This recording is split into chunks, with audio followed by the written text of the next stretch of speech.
ನೀವಿನ್ನು ನಿಮ್ಮ ಡೈಮಂಡ್ ಕನ್ನಡ ಟಿವಿಗೆ ಸಬ್ಸ್ಕ್ರೈಬ್ ಆಗಿಲ್ಲವೇ? ಹಾಗಿದ್ದರೆ ಸಬ್ಸ್ಕ್ರೈಬ್ ಬಟನ್ ಮೇಲೆ ಕ್ಲಿಕ್ ಮಾಡಿ ಹಾಗೂ ನಮ್ಮ ಹೊಸ ವಿಡಿಯೋಸ್ ಅಪ್ಲೋಡ್ಗೋಸ್ಕರ ಪಕ್ಕದಲ್ಲಿ ಕಾಣುವ ಬೆಲ್ ಬಟನ್ ಮೇಲೆ ಕ್ಲಿಕ್ ಮಾಡಿ. ನಮ್ಮ ಎಲ್ಲ ವಿಡಿಯೋಸ್ಗಳನ್ನು ಲೈಕ್ ಮಾಡಿ, ಶೇರ್ ಮಾಡಿ ಹಾಗೂ ಕಮೆಂಟ್ ಮಾಡಿ.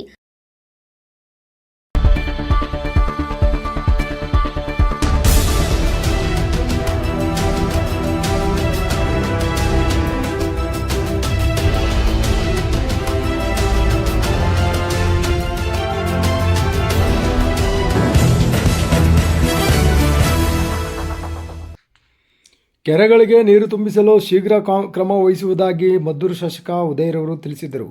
ಮದ್ದೂರು ಶಿಂಷಾ ಎಡದಂಡೆ ವ್ಯಾಪ್ತಿಗಳಿಗೆ ಕೆರೆಗಳಿಗೆ ಏತ ನೀರಾವರಿ ಯೋಜನೆ ಮೂಲಕ ಕಡಿಮೆ ಅವಧಿಯಲ್ಲಿ ನೀರು ತುಂಬಿಸುವ ಯೋಜನೆಯನ್ನು ಶೀಘ್ರವಾಗಿ ಕೈಗೊಳ್ಳಲಾಗುವುದು ಎಂದು ಶಾಸಕರಾದಂಥ ಉದಯರವರು ತಿಳಿಸಿದರು.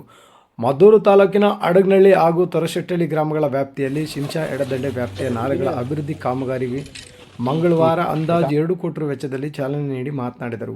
ಕೆಸ್ತೂರು ಮತ್ತು ಸೋಮನಹಳ್ಳಿ ಜಿಲ್ಲಾ ಪಂಚಾಯಿತಿ ವ್ಯಾಪ್ತಿಯಲ್ಲಿ ಶಿಂಷಾ ಎಡದಂಡೆ ನಾಲೆಯ ನೀರನ್ನು ಹೊರತುಪಡಿಸಿ ಬೇರೆ ಯಾವ ಜಲಮೂಲಗಳಿಲ್ಲ. ಹೀಗಾಗಿ ಶಿಂಷಾ ನದಿಯ ನೀರನ್ನು ಬಳಸಿಕೊಂಡು ಏತ ನೀರಾವರಿ ಮೂಲಕ 2 ತಿಂಗಳ ಅವಧಿಯಲ್ಲಿ ಈ ಭಾಗದ ಕೆರೆಗಳನ್ನು ತುಂಬಿಸಲು ಈಗಾಗಲೇ ಯೋಜನೆ ರೂಪಿಸಲಾಗಿದೆ ಎಂದು ತಿಳಿಸಿದರು.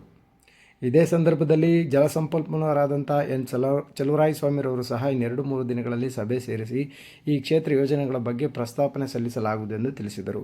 ಇನ್ನು ಮದ್ದೂರು ಶಾಸಕರಾದಂಥ ಕದಲೂರು ಉದಯ್, ಮನ್ಮೂಲ್ ಮಾಜಿ ಅಧ್ಯಕ್ಷ ಕದಲೂರು ರಾಮಕೃಷ್ಣ, ತಾಲೂಕ್ ಪಂಚಾಯಿತಿ ಅಧ್ಯಕ್ಷ ನಾಗೇಗೌಡ, APMC ಮಾಜಿ ಅಧ್ಯಕ್ಷ ದಾಸೇಗೌಡ, ಮುಖಂಡರಾದ ಸಿಪಾಯಿ ಶ್ರೀನಿವಾಸ್, ಅಡಗನಹಳ್ಳಿ ಧನು, ಹರೀಶ್ ತೂಬಿನಕೆರೆ, ವಿನೋದ್, ಬಾಬು, ಮಹಲಿಂಗು, ರವೀಂದ್ರನಾಥ್, ಸತೀಶ್, ನಂದೀಶ್, ಗಿರೀಶ್, ರಾಜು, ಅವಿ, ಶಿವು, ಹರಿ, ರಮೇಶ್, ದೇವರಾಜ್, ಪುರುಷೋತ್ತಮ್, ಲೋಕಿ, ಮರಿಸ್ವಾಮಿ, ನಾಗರಾಜ್ ಸೇರಿದಂತೆ ಇನ್ನಿತರರು ಭಾಗವಹಿಸಿದರು.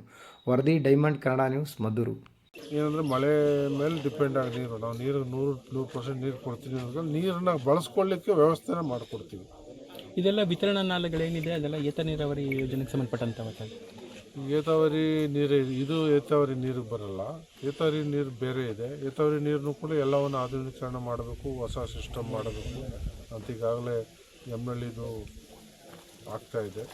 ಮತ್ತು ಬಾಣಂಜಿಪ್ ಅಂತ ಅದನ್ನು ಕೂಡ ನಮ್ಮ ಮೇಜರ್ ಇರಿಗೇಷನ್ ಏನಿದೆ ಅವೆಲ್ಲ ಆಗ್ತವೆ.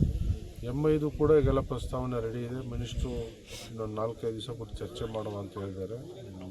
ಮೈನರ್ ಇರಿಗೇಷನ್ ಆಲ್ಮೋಸ್ಟ್ ಆಲ್ ನಮ್ಮಲ್ಲಿರುವಂಥದ್ದು ಎಲ್ಲ ಲಿಫ್ಟ್ ಇರಿಗೇಷನು ಆಧುನೀಕರಣಗೊಳಿಸಿ ಮತ್ತು ಹಿಂದೆ ಏನು ಪ್ರಾಕ್ಟಿಕಲಾಗಿ ಯಾವುದನ್ನು ಯೋಜನೆಗಳಾಗಿರಲಿಲ್ಲ. ಹಳೆವು ಸಣ್ಣ ಪೈಪ್ ಹಾಕ್ಬಿಟ್ಟು ಹೊಲಕ್ಕೆ ನೀರು ಬಿಡೋಕ್ಕೆ, ಗದ್ದೆಗೆ ನೀರು ಬಿಡುವಂಥ ಸಣ್ಣ ಪೈಪ್ಗಳು ಹಾಕ್ಬಿಟ್ಟು ಅದರಿಂದ ಎಲ್ಲ ಕೆರೆ ತುಂಬಿಸೋಕ್ಕಾಗಲ್ಲ ವರ್ಷ ಇಡೀ ಹೊಡೆದ್ರು. ಅದಕ್ಕೆ ನಮಗೆ ತುರ್ತಾಗಿ ಒಂದು ತಿಂಗಳಿಂದ 1.5 ತಿಂಗಳಲ್ಲಿ ನೀರು ತುಂಬಿಸ್ಕೋಬೇಕು. ನಮ್ಗೆ ಯಾವಾಗೂ ರಿವರಲ್ಲಿ ನೀರು ಸಿಗಲ್ಲ. ಅದೃಷ್ಟ ಮಳೆ ಇದ್ದಾಗ ನಿರಂತರವಾಗಿ ನೀರು ಮೇಲಿಂದೆಲ್ಲ ಬರ್ತಾಯಿದ್ರೆ ನಿರಂತರವಾಗಿರ್ತದೆ. ಇಲ್ಲ ಅಂದರೆ ಕಡಿಮೆ ಅವಧಿಗೆ ಇರ್ತದೆ. ಕಡಿಮೆ ಅವಧಿಲೇ ಕೆರೆಗಳು ತುಂಬಿಸ್ಕೋಬೇಕು ಅನ್ನೋದು ನಮ್ಮ ಹೊಸ ಯೋಜನೆ. ಅದನ್ನು ಅತಿ ಶೀಘ್ರದಲ್ಲೇ ಮಾಡ್ತೀವಿ. ನೀವು ಚರ್ಚೆ ಮಾಡೋರಿದ್ದೀರಿ? ಚರ್ಚೆಗೆ ಅನ್ನೋದಕ್ಕಿಂತ ನನಗೆ ಆಲ್ಮೋಸ್ಟ್ ಆಲ್ ನಮಗೆ ಬೇಕಾದಂಥ ಮನವಿಗೆ ಎಲ್ಲ ರೀತಿಯಲ್ಲೂ ಎಲ್ಲ ಇಲಾಖೆಗಳಲ್ಲೂ ಸ್ಪಂದಿಸಿದ್ದಾರೆ. ನಮಗೆ ಅನುದಾನಗಳನ್ನ ಕೊಡ್ತಿದ್ದಾರೆ. ಸೊ ಹಾಗಾಗಿ ನಾನು ಹೆಚ್ಚು ಹೈಲೈಟ್ ಮಾಡ್ಕೊಳ್ಳೋಕ್ಕೆ ಹೋಗಲ್ಲ. ಏನೋ ತೀರಾ ಎಸೆನ್ಸಿಯಲ್ ಇರುವಂಥವನ್ನಷ್ಟೇ ನಾನು ಮಾತಾಡ್ತೀನಿ. ನಾನು ಎಲ್ಲವನ್ನೂ ಮಾತಾಡಬೇಕಂದ್ರೆ ಈಗಾಗಲೇ ಈ ರಾಜ್ಯದಲ್ಲಿ ಹೆಚ್ಚು ಅನುದಾನ ಮದ್ದೂರು ತಾಲೂಕು ಕೊಟ್ಟಿದ್ದಾರೆ. ಸೊ ನಾನೇ ಸಮಸ್ಯೆ ಬಗ್ಗೆ ಹೆಚ್ಚು ಮಾತಾಡಿ ನನಗೆ ಯಾರೋ ಅಡ್ವೈಸ್ ಮಾಡೋ ಥರ ಮಾಡ್ಕೊಳ್ಳೋದು ಬೇಡ. ಅವಶ್ಯಕತೆ ಇರುವಂಥದ್ದನ್ನ ಕೆಲವೊಂದಷ್ಟು ಹಾಸ್ಪಿಟ್ಲ್ ಬಗ್ಗೆ ಮಾತಾಡಬೇಕು.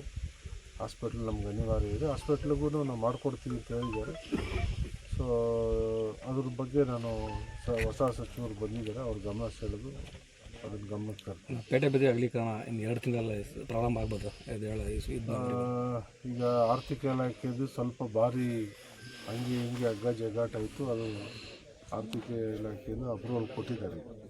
ಸೊ ಆಲ್ಮೋಸ್ಟ್ ಆರ್ಥಿಕ ಇಲಾಖೆ ಅಪ್ರೂವಲ್ ಕೊಟ್ಟ ಮೇಲೆ ಇನ್ನೇನು ಕೆಲಸ 99% ಆಗದಂಗೆ ಇನ್ನೇನಿದ್ರು ಪ್ರಕ್ರಿಯೆ ಕ್ಯಾಬಿನೆಟ್ಗೆ ಹೋಗ್ತದೆ. ಬರೋ ಕ್ಯಾಬಿನೆಟ್ಗೆ ಅಲ್ಲಾದಮೇಲೆ ಅಕ್ವಿಷನ್ ಪ್ರೋಸೆಸ್ ಸ್ಟಾರ್ಟ್ ಮಾಡ್ತೀವಿ. ಪ್ಯಾರಲಾಗಿ ಟೆಂಡರ್ನು ಕರೆಸ್ತೀವಿ. ಅವರು ವಿರೋಧ ಮಾಡಬೇಕು ಎಲ್ಲದಕ್ಕೂ ಅಂತಲೇ ಇದ್ದಾರೆ ಅಂದಮೇಲೆ ವಿರೋಧ ಮಾಡ್ತಾರೆ. ಏನು ಈಗ ಅಮಿತ್ ಶಾ ಜೈಲಿಗೆ ಹೋಗಿ ಬಂದಿಲ್ವಾ? ಗಡೀಪಾರಾಗಿದ್ದು ಅಮಿತ್ ಶಾ ಅಂಥವ್ರನ್ನ ನೀವು ದೇಶದ ಗೃಹ ಮಂತ್ರಿಗಳು ಮಾಡ್ಕೊಂಡಿದ್ದೀರಿ. ನಾಚಿಕೆ ಆಗಬಾರ್ದಲ್ಲ ಅವ್ರಿಗೆ? ನಾಚಿಕೆ ಆಗಬಾರ್ದು ಸ್ವಲ್ಪನಾದ್ರೂ? ಏನು ಅವ್ರಿಗೇನು ಬೇರೆ ಕೆಲಸ ಇಲ್ಲ ಅವೇ ಮಾಡ್ಕೊಂಡಿರ್ತಾರೆ.